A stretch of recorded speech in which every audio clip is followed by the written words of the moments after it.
This is Beyond a Reasonable Doubt with your hosts, Mark Garrigus and Adam Carolla. Yeah, get it on. Got to get on. Chose to get a mandate. Get on. And welcome to the best 15 minutes or so in the universe. It's Beyond a Reasonable Doubt. I'm Adam Carolla. It's Mark Garrigus in his Los Angeles office. Vegas, where are you?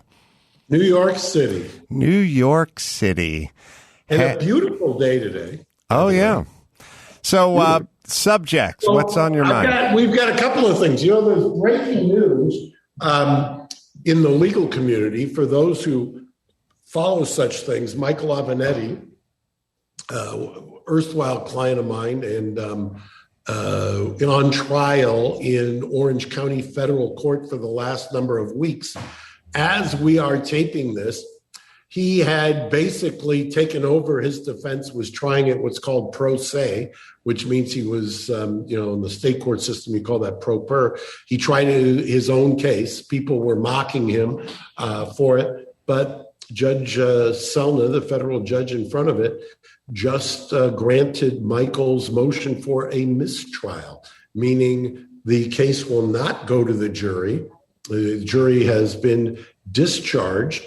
The case has been reset for trial in October. It's on the basis of the prosecution not disclosing certain evidence that was potentially Brady Giglio, and I'm not talking about my dogs. And a number of people have texted me and asked, does this mean that they can retry him or is it double jeopardy? Normally, when you are the defendant and you ask for a mistrial, when it's granted, you have to consent to it. There is one little exception, which is a case, I think it's Oregon versus Kennedy, where if it's due to something the prosecution did, you can make the argument that jeopardy attach. So we'll see, but that's certainly in the legal community, at least, breaking news. And then the second thing. Hold on. Let me break down some game film.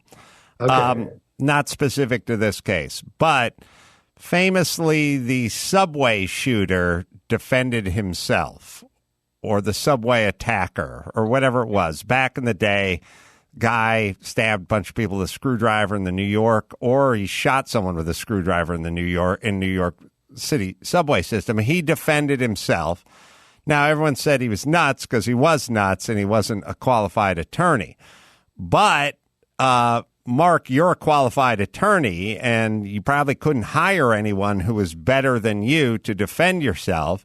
So might there be a case where you would defend yourself, and or what are the optics of it?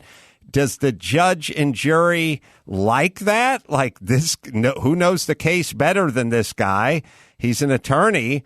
Why not defend yourself? Or are the optics bad, such as our friend Dr. Drew? You know, he's a physician, but he would not work on his own kids. His own kids had a pediatrician, because I think a lot of it is the optics of, you working on your own kids, so to speak. Well, I have seen a couple, and it's not often you see it, but famously, remember the Billionaires Boys Club case, where the similar to here, where there was one trial, then a second trial, and the second trial, the defendant decided he was going to defend himself, was not a trained lawyer, and I believe was acquitted.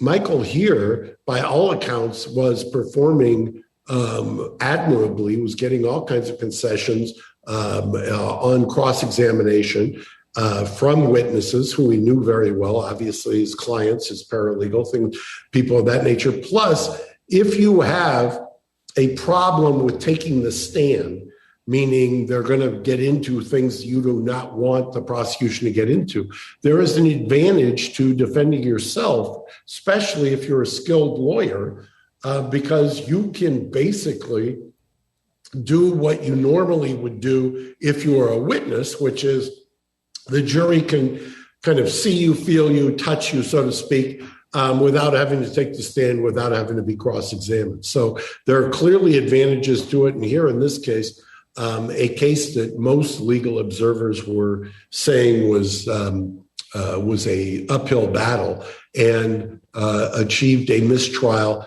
in the defense case. Remember, the prosecution had already rested, so this was quite a feat. So you're not compelled to take the stand if you're defending yourself, because that'd be the same as putting your attorney on the stand. But would he be compelled to take the stand if he wasn't defending himself? You could opt out of that, couldn't you? You could opt out of that, but what part of what a trial is you want the jurors to either get in your shoes, the accuser's shoes, or the accused shoes. You want the jurors to basically, to quote Adam Carolla, and I learned this from you, Adam, you want them to pick a side. You want them to pick a team. And even though jurors are sworn to not have an agenda, to not basically pick a team, inevitably, you can't help human nature. By the end of a trial, they do. They get back there. I've always said, you don't need 12 jurors for you in the jury deliberation room. You need a couple of jurors who are going to take your arguments, and they're going to make those arguments, and they're going to try to articulate why it is that your side should win. That's what jury selection is. That's what a trial is. That's what the thematic of a trial is. And in this case, it didn't even get to the jury, even though the prosecution had put on their full case. And then what about the optics? Do you think? Well, I think the optics are okay if you know what you're doing. Where the optics get bad sometimes is if you don't know what you're doing. You gave one example. I can give you a couple other examples. In fact, there was, I believe, a California Supreme Court case yesterday that was reversed on the death penalty. It's funny you mentioned that, Adam, because yesterday the newest Supreme Court Justice of California, Justice Jenkins, reversed unanimously a death penalty verdict because the judge had let an obviously schizophrenic man do his own defense to the death penalty. And he was cracking jokes, and he was totally inappropriate, and he was calling the jurors names, and, he got sentenced to death. So that's those are some bad optics, and doesn't look good when you're have a cold record to reflect that. All right, second story you wanted to Second story. I saw this morning, Adam, and I thought of you. Gary, you want to set it up? It's one of our recent guests. Yeah, absolutely. It's our friend Kevin Paffrath, and he had a video that we'll just go ahead and play for you. He is very frustrated with CNN, so he has decided to mount a legal remedy. And I didn't share it with sound, so we're just going to take 1 second here. I'll set it up. I'll tell you. Adam, it's funny when people all of a sudden realize that the kind of things that you say actually may happen. All right, well, let's watch. Gary has it now. Take a look at this, folks. Posted last night. The key to California Governor Gavin Newsom's fate. Full article here. Take a look at this line, folks. Take a look at this line. Since there are, or better yet, since no Democrats are competing against their own party's governor, the state could end up being run by a Republican. A blatant lie. A blunt, blatant disinformation campaign to discredit all of the effort we've put into this campaign, all of the money we have spent on this campaign. CNN knows we exist. The polls are blatant. The Associated Press covers us. Fox covers us. They know we exist. Shows from CNN have reached out to consider setting up interviews, but then never followed through on the interviews. So they know we exist. They can't pretend we do not exist. But for some reason, they would prefer to spread disinformation and lie. This is a blatant lie, and it's wrong. And hence, I've instructed my attorneys to file a cease and desist letter so we could start the process of suing CNN for the bullcrap disinformation lies they spread. It's wrong. Well, Gary, what's so funny about this too, Gary? Do you have the first part? Because he does a nice job. Although, if I were critiquing his video, I would say it takes too long. The windup takes too long before you get to the pitch. He talks about 538, which is the vaunted poll of polls, and he shows on the poll of polls he's number two. It's him and Larry neck and neck, 27-23, I think. Well, a couple things. Speaking of Larry Elder, there's a clip that Chris pulled earlier today, which is Jim Acosta trying to tear down Larry Elder as well on CNN. So first off, okay, couple things.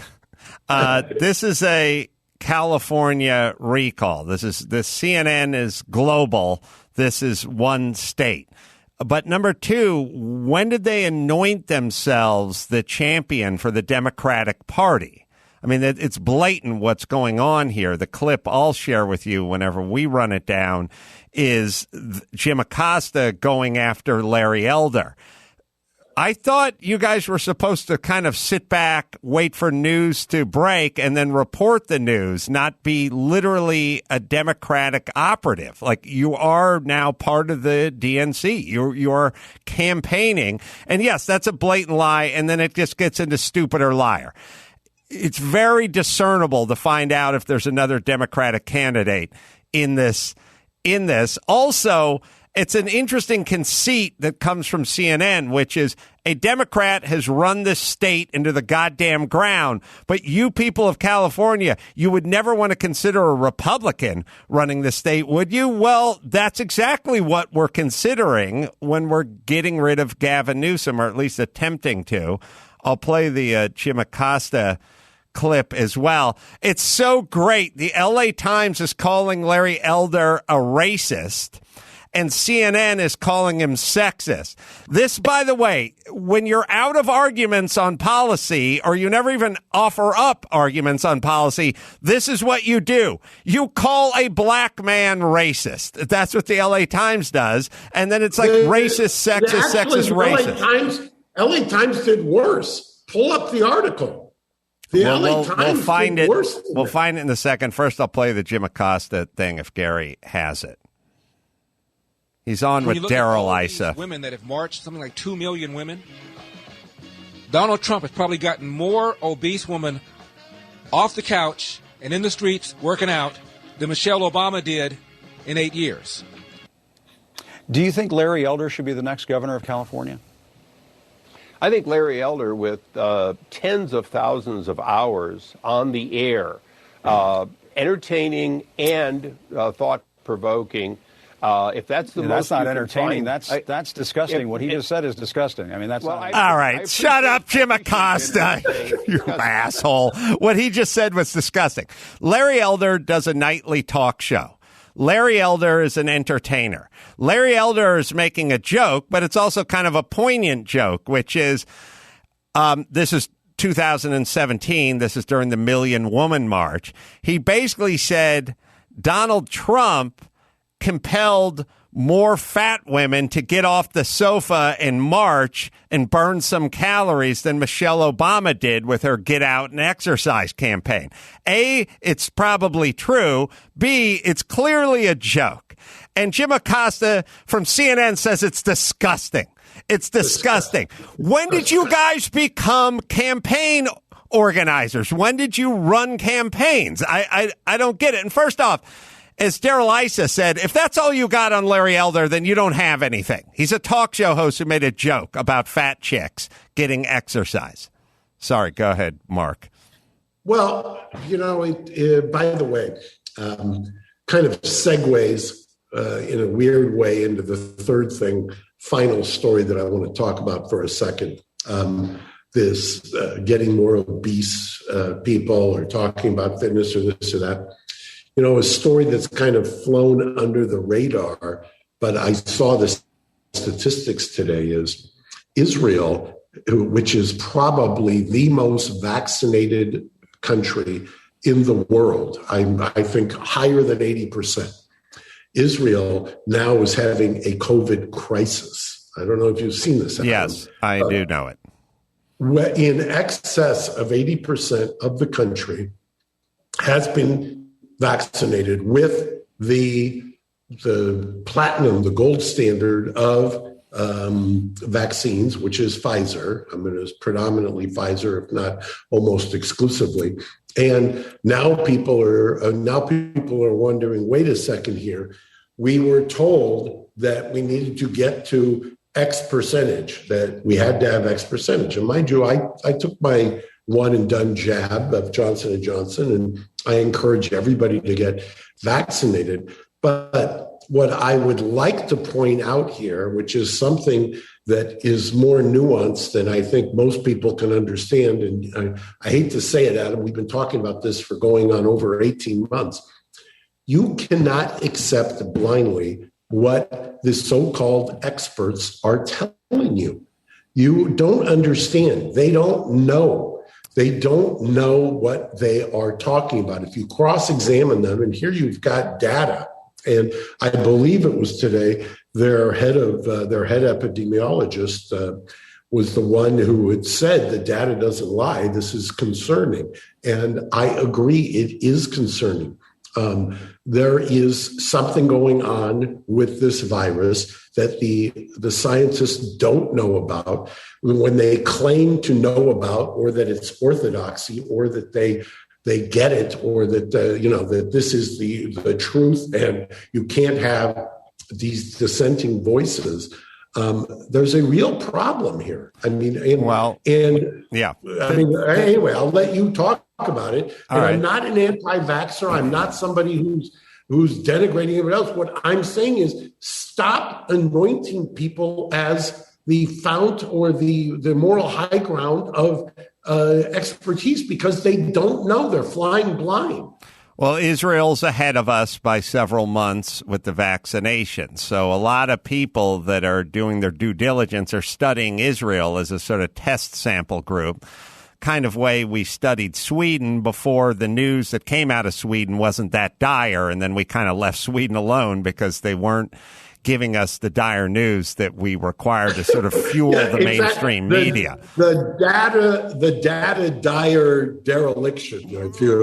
Triple D. Triple D. So they're ahead of us. They're at, I think, 81% vaccination, and they're having a huge COVID outbreak, which suggests that the information they were giving us, which is just get vaccinated and we'll crush this virus, is not true, since it's running rampant through Israel. And the suggestion here is if we could get to 70% vaccination, we would crush the virus.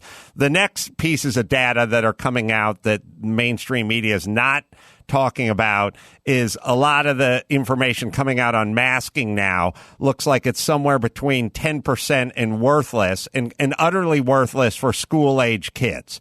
So masking at school makes no impact on COVID amongst the children, and masking in general, the type of masks we wear and the way we wear them, makes no discernible difference either. So all we've heard is vax and mask and mask and vax. And as it turns out, Israel's all vaxxed up, and it's spreading like wildfire, and the schools that masked up have no statistical difference in terms of the spread of COVID than schools that were unmasked or did not have a mask mandate.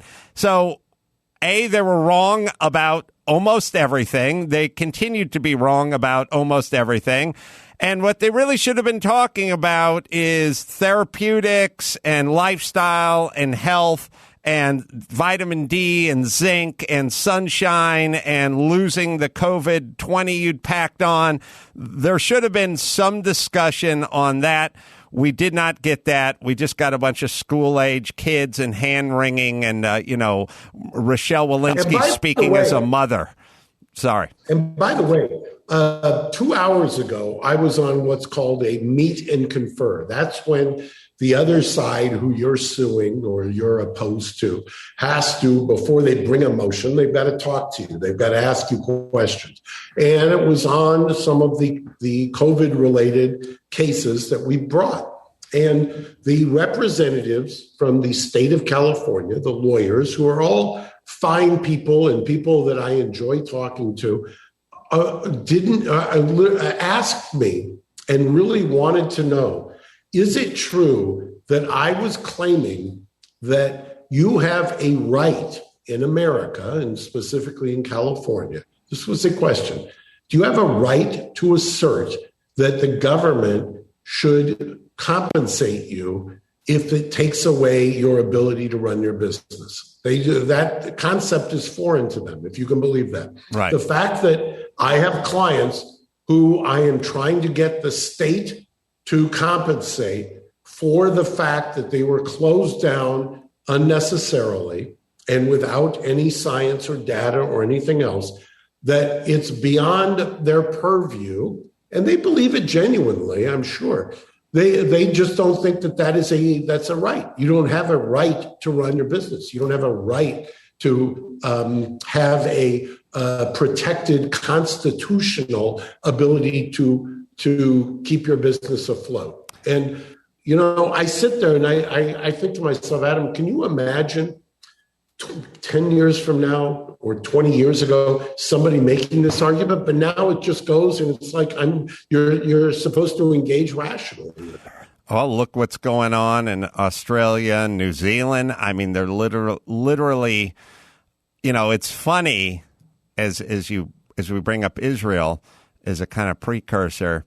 So, and by the way, just to turn back, also a story that came out that all the plexiglass shields that we're putting up everywhere are not helping, but they're actually hurting because they're hurting the airflow and the ventilation, and they're trapping COVID in. So the mask, the shields, and all the hand washing and the wiping everything down did somewhere between jack squat and jack shit. But all right, they'll keep talking about it. The thing that's kind of interesting, we look at Israel and we study them because they're several months ahead of us. But in a more ominous way, you could study Australia and New Zealand, who are literally arresting teenagers on the beach now who went down to the shore to have a beer at night, literally putting them in handcuffs and arresting them for being out of their house and on the beach. So, it exists. It's out there. Israel's ahead of us on the vaccinations, and Australia is just a few clicks ahead of us as well if certain politicians had their way. All right. An ominous note to go out on. Mark, always thankful that you're so generous with your precious time. Adam, I miss you. I love talking to you every day. We'll do it as soon as we can. And until next time, this is Adam Carolla for Mark Garrigus saying mahalo. Thanks for listening to Beyond a Reasonable Doubt. Stay tuned for more bonus episodes coming soon.